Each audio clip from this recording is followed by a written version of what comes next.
Hello guys, finally nakarating na rin kami sa Lake Tabeo. Mga 8 hours din ang biyahe namin from Manila. We just stopped to go to the restroom, tapos diretso ulit.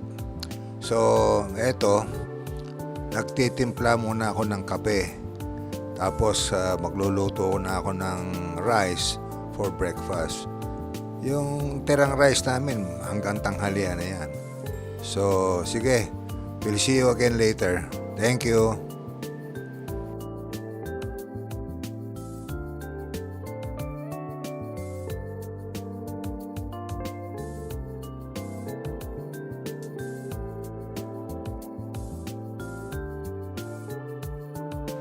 Kung mapapansin nyo, ang dami namin dala kasi ito ang first leg ng aming biyahe, ang aming overlanding adventure dito sa Mountain Province.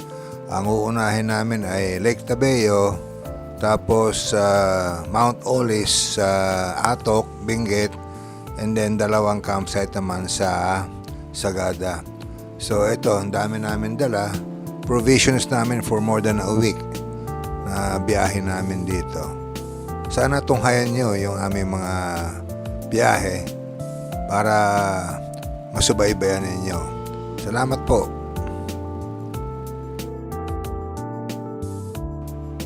Kung mapapansin ninyo, etong Lake Tabeo ay medyo tuyo ngayon dahil summer, no? Although okay pa naman yung lake, pero hindi siya ganun kapuno ng tubig. As a matter of fact, yung mga mangingisda naglalakad na lang sa taas ng putik para manghuli ng isda. But probably, pagka tag-ulan na, mapupuno na naman to ng tubig.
Alam nyo, very coincidental.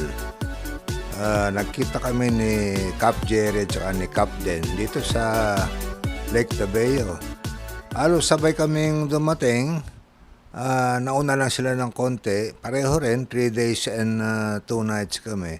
Talagang maliit ang mundo.